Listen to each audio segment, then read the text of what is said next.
Now, I'll be the first to admit I've never really been a Commodore fan. I like V8 supercars, but that's a bit different. Now, I've really tried to like Commodores. I just haven't been able to do so far. They're big, they're bulky, they don't handle that great. And to be honest with you, the quality and the features they've had up until now haven't really been outstanding. But when the new VF Commodore came out, I saw a picture of it, and I remember seeing one particular comment that stood in my mind. Someone said, it looks more like a Japanese car now. And I went, you know what? I don't think that's a bad thing for me personally.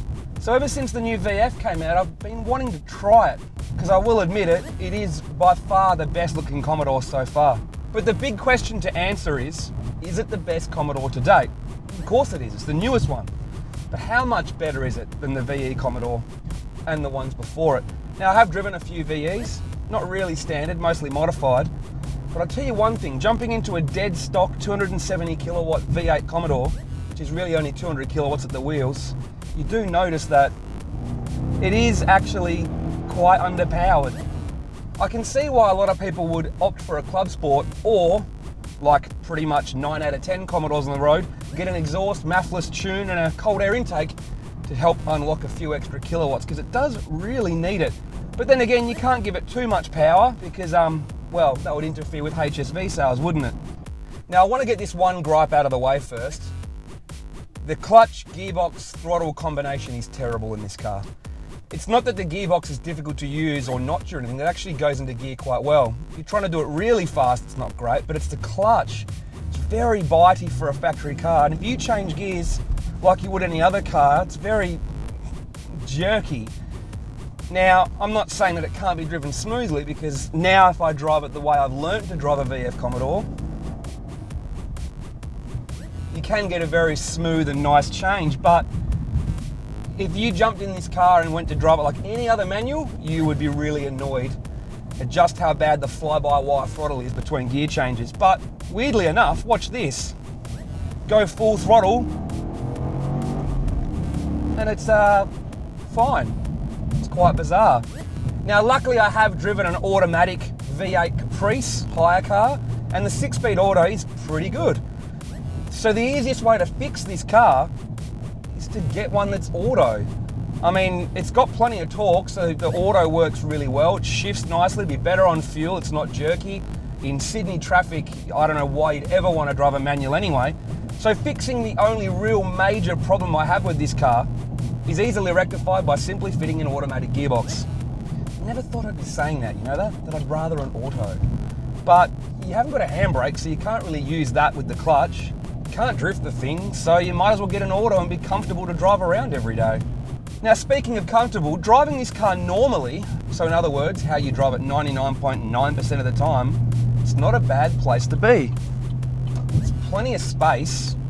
The leather's not too bad at all. It's very stylish inside compared to older Commodores. In fact, I think it's 1,000% improvement over any Commodore I've ever driven. Quite comfortable. I like the head-up display. Most of the materials are pretty good, on par with any Japanese cars, maybe not so much with some Euro cars, but the finish is good. I like it in here. It's very comfortable. All the controls are quite intuitive.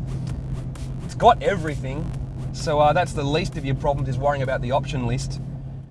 So a V8 powered ute is not only from a different camp, but a totally different army to where I've been based in the import scene for the last 10 years. But you should always try new things, and I've really wanted to give the new VF Commodore a chance.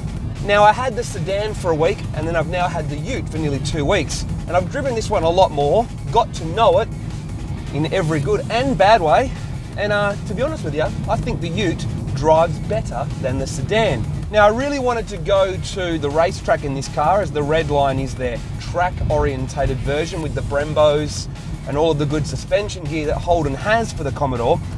I didn't get the chance, and it's my first time reviewing Holden, so I don't really want to push my luck quite yet. But I have taken it to my favourite piece of road to see what it drives like. Now, although on paper the ute is only marginally lighter than the sedan, behind the wheel it feels lighter, feels more nimble, hides its weight better, and the best of all, it actually tends to oversteer more rather than understeer like the sedan does when you plough into the corner. Now, I've driven a couple of modified VE Utes for drifting, and they're pretty damn good.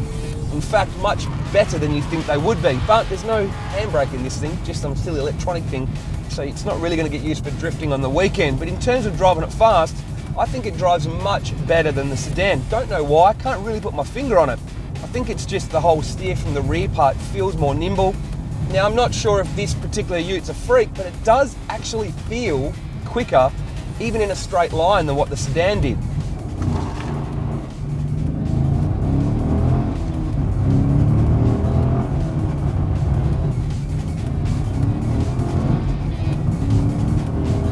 All right, let's tip it in.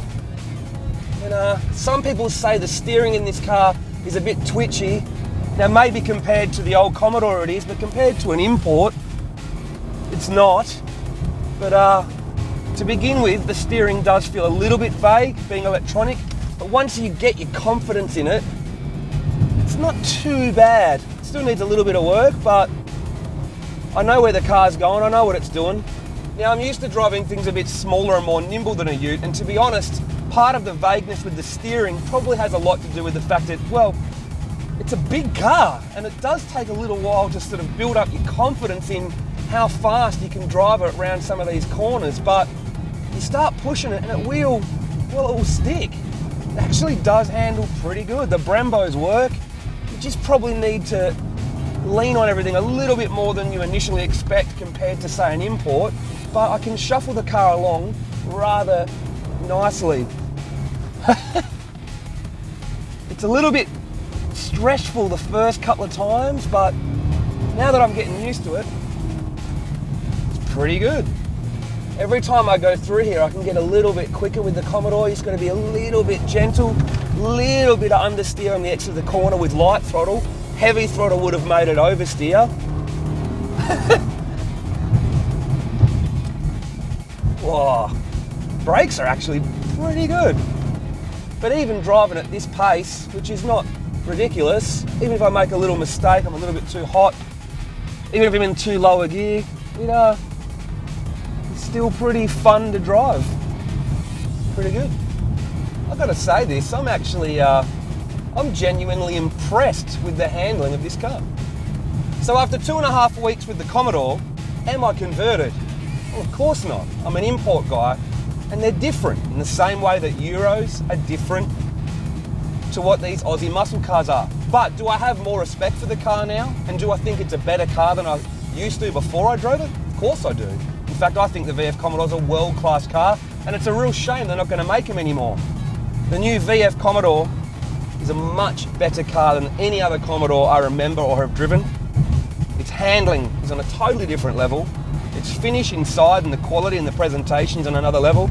And to be honest, although some people said the new Commodore looks like a Japanese car, hey, maybe that's why I think it looks great.